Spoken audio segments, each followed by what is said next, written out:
Hey look, the only reason why I'm considering this anime in the first place is because a lot of you guys like it for some reason. This anime does strike me as a bit dull at times, and while there are some cute moments in it, it's still not terribly exciting. The premise of this show centers around this guy, Shiraishi, who can't be seen by anyone else for some reason, except for this girl, Kubo-san, who is able to notice Shiraishi. If we strip this anime down to this very simple premise, there's nothing really to be amazed about. It's just about this guy who is perceived as invisible to everyone else unless he does something crazy to get their attention or unless Kubo notices him. It is incredibly slow, which I suppose is a testament either to how slow Kubo-san Won't Let Me Be Invisible is or how shrunken my attention span actually is. Though as I am writing this review, I'm having trouble finding anything to say about this anime. I could talk about all the different characters which we're introduced to. Of course, Shiraishi, who's honestly quite a dull individual and doesn't really appreciate Kubo fully for noticing, and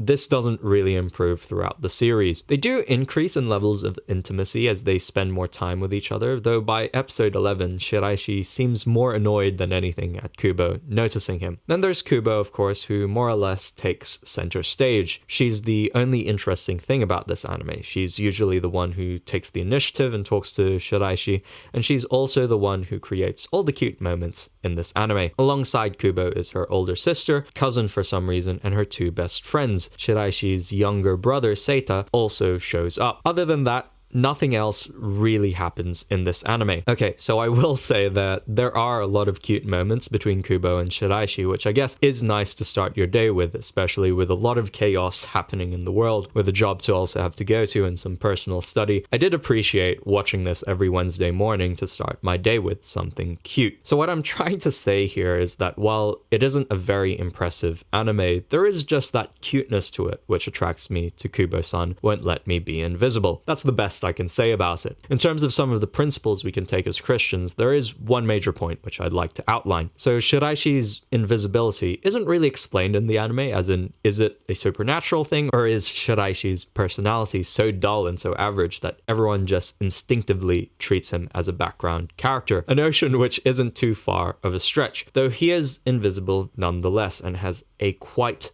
dull life as a result. His standard of living hasn't drastically dropped, but it's certainly not a pleasant experience for him. Then comes Kubo-san, who is able to see him, and as a result, even if Shiraishi himself doesn't say it explicitly, his life does improve by having someone actually notice him every day he comes to school. To be seen, to be recognized, and to be acknowledged after not having felt any of that validation certainly inspires a young person. I say this as someone who does work in youth ministry and someone who is going to work in education, that there is this attitude instilled upon you of looking out for people who don't look like they are seen. The Bible does talk about how we are supposed to minister to people who are lonely or who are on the outskirts of society. In James chapter 1, there's this bit where he explains that religion that God our Father accepts as pure and faultless is this: to look after orphans and widows in their distress and to keep oneself from being polluted by the world. While James talks about orphans and widows, it's not much of a stretch to suggest that we are to look after those who are also lonely or those who are not connected with a group, which I think is the main principle which we can take from Kubo-san Won't Let Me Be Invisible. It may have one of the most dull male leads ever, and it may also be a bit slow, but it does have its cute moments, and it does push forward a virtue of trying to look out for people who are unnoticed by society. While I am not enthusiastic about it, I can still say with some certainty that Kubo-san Won't Let Me Be Invisible is a Christian anime. I also did a video on Insomniacs After School, which I think is a much better romance anime than Kubo-san is. So go click on it, it's right here.